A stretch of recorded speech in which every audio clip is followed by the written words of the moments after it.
Hi. We are.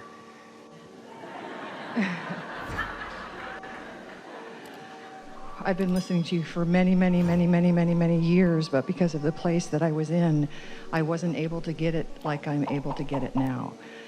I don't know if it's age or experience or whatever, but there's no question in my mind. I absolutely believe, and I just want to share with you a couple. Well, we want to say before you start, we do want to hear from you, that what you just described is what we've been talking about the momentum of thought. So it took a little while to dilute the resistant thought with more of the non-resistant thought, but then it tipped, and once it tipped, the improvement came on stronger and faster, didn't it? Yes, and I want to say something because I don't want to discourage people from talk therapy, but it tipped when I stopped doing talk therapy and talking about the same problem. Oh, I mean, excuse me, whoops, like over and over and over and over again. I don't talk about my problems anymore, and they just seem to not be there. It's like weird, because it's a woman thing. Whoever has the biggest problems, you're the winner, so I'm not very popular anymore because I have some really good problems, but I just don't talk about them. And then the problem is now I'm not getting any attention, but I'm still having the problems. And that's the part that's hard, is not getting the accolades of making it through. So what you're saying is, and you hit on something so important, that a lot of people are feeling that problems can be entertaining, and even more important, more people relate to them. More people relate to the resistance in your vibration than they do to the non-resistance. Not really, not utterly, not solely from their soul, but more people have got that vibration going on, so more people get you when you're complaining than when you're not. That's what we mean when we say there's never a crowd on the leading edge. That's why the movies aren't oriented, all of them, to uplifting. It's turning a little bit, but the movies aren't oriented there either, and the news certainly isn't. The news wants to appeal to your darkest fears and to keep those fears active so you'll keep coming back and feed them. It's like, it's almost like something that's just, and I experienced it. It was a hunger, and that's where addictions come from, just feeding it. But we want you to be addicted to your inner being. And so when you think about it, when you have lived all of that, and you know all of that, and you've assessed all of that, and it's sitting where it's sitting, and then you just begin applying this powerful new thought that we're presenting here today, that says, I'm looking for the pleasure of a non-resisted thought. When you look for a pleasure of a non-resisted thought, you are reaching for a different audience. In the beginning, it might be just the audience of you and your inner being, but what it turns out to be is that part of every person who wants to feel better. In other words, the crowd will come back to you. The crowd that I want, really. Much of that crowd will be in the same faces that you remember from before, too. The same people, but I just see them differently because of the place that I'm at. It's not only that you just see them differently, you attract differently from them because you've got no resistance within you, and your inner being is helping you with the attraction of that part of them to you. And that vibration in them, that the vibration I'm feeling match up. So if I'm feeling happy, joyous, and free, then their happy, joyous, and free is going to come match up with mine. If it's not, they're not going to be there, because that's not. And that's what timing is. Is that what you're talking about? Exactly what we're talking about. And that's the flow. That's exactly what we're talking about. And so I don't have to worry about where they're at. Not at all. But, well, I do, but I don't have to. Conversely, we were about to explain that. Conversely, if there is something that you're worried about that's active within you, then you'll keep rendezvousing there. But what's happened to Esther just really recently, as we've been refining this and describing it to her, she will be just sort of in a place where she's just pondering, and she'll say, oh, not that movie, because there's someone in her vicinity or even somebody thinking about her, and she's tapping into it because there is vibrational reminiscence within it. So their energy's coming, titillating her energy? Is that what you're saying? When anybody thinks about you, it can wake that up within you, and the movie can start to play because that influence is to some degree underway. And as you feel the influence of the movie that starts to play, you say, oh, wait a minute, there's a different movie I'd like. And sometimes you can play a different movie intentionally about that person. Sometimes you have to change the subject altogether. or actually get away from the person because I can't handle the titillation of their energy. And so I don't know if that word's right or not, but I can't be distracted enough to not engage with that energy. So there's certain things that I have to do. It's attraction, attraction, attraction, attraction, attraction. So no matter what you're getting, it's matching something that's active in you. You just can't get around that. So that's the key right there, because I can't go, I'm having stuff that I didn't even know that I had that's still attracting something, yet you're saying that can attract things, but it still is, so I'm not getting it. So I must be thinking about it, but I'm not. I don't get it. Well, here's the thing. There are two ways to know what your point of attraction is. Okay. What we recommend is what I'm feeling, catching it early. But if you don't, it'll manifest and then you'll see it. And in either case, it's beneficial. When you start making the correlation between the movie you've been watching as you've been under the influence of something unwanted, and then what manifests further, when you start making the correlation between what you've been thinking and how you've been feeling and then what comes, then life isn't a mystery anymore. Then you're in the driver's seat. But don't make a big thing about it. Relax in this and don't make it hard. Just make it be something that's interesting and fun and getting better all the time.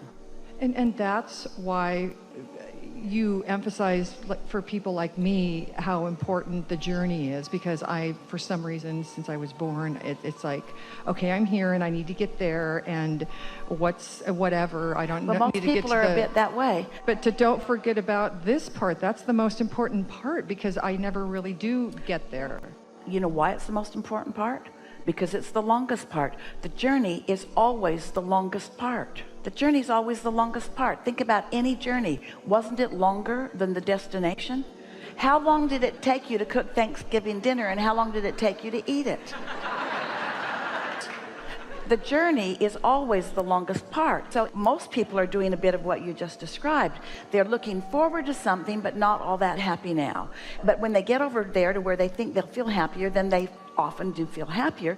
But meanwhile, they stewed about it and they worried about it and they suffered over it and they deprived themselves of the true bigness of it.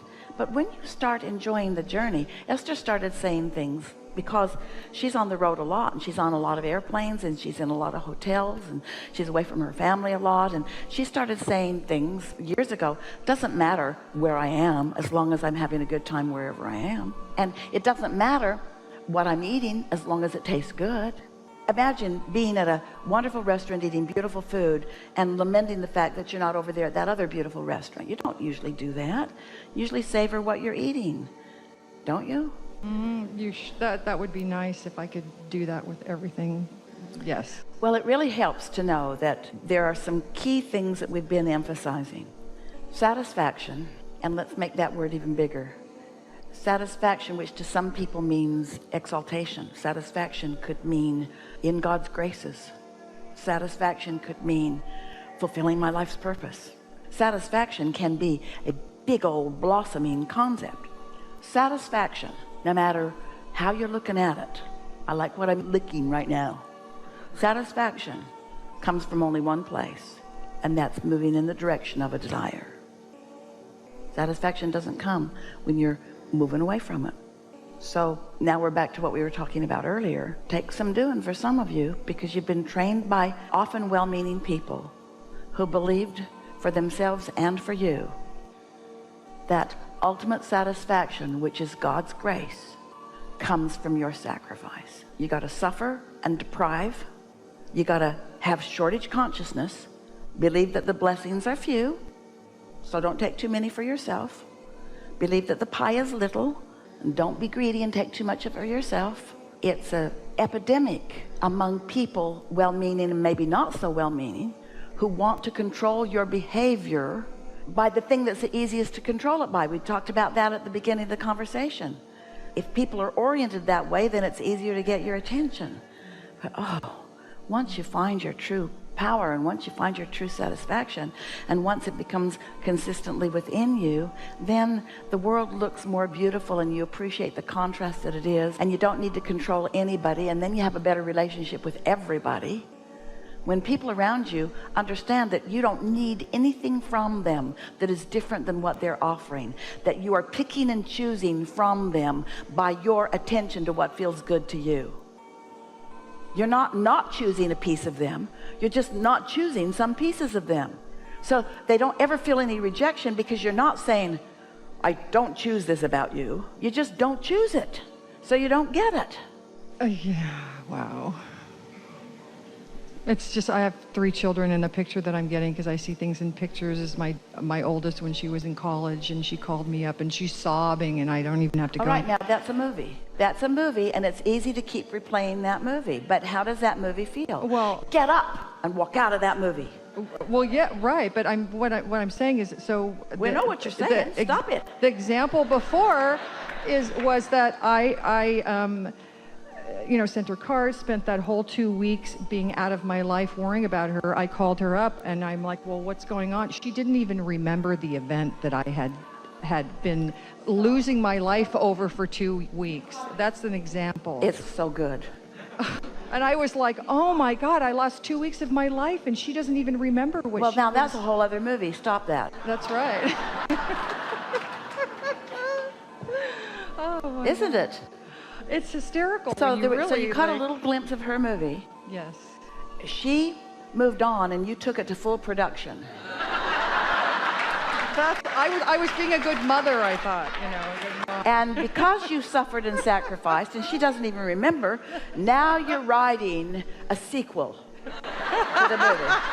No, I keep track of it to bring up next time. Not only did you cause me to unnecessarily suffer, I'm continuing to do it because I'm so mad that happened to me. That's right. That's right. Oh my God. I could not believe that she could not even remember what it was. I mean, because I really suffered a lot over her sadness. That may have been the very best experience of your whole life. That one caught me a lot. Because that says better than all the words that we've been saying here already today. That's what we're talking about. Yeah, right. And I'm supposed to get the lessons at the end. That's the whole idea. So think about all that resentment that goes on. You made me feel this way. Well, you felt that way because that's what you were all queued up to feel. Nobody made you feel that way. And she didn't even mean to make you feel that way. That's just what you had queued up, so you easily made yourself feel that way. It can be complicated or it can be simple. You get to choose whether you make it complicated or whether you make it simple. And sometimes it has to be so absurdly complicated before you will allow it to be simple. That's a wonderful thing that happens. Sometimes the momentum of what you don't want just has to keep going and going and going until suddenly you're looking and you're thinking, are you kidding me? Are you kidding me?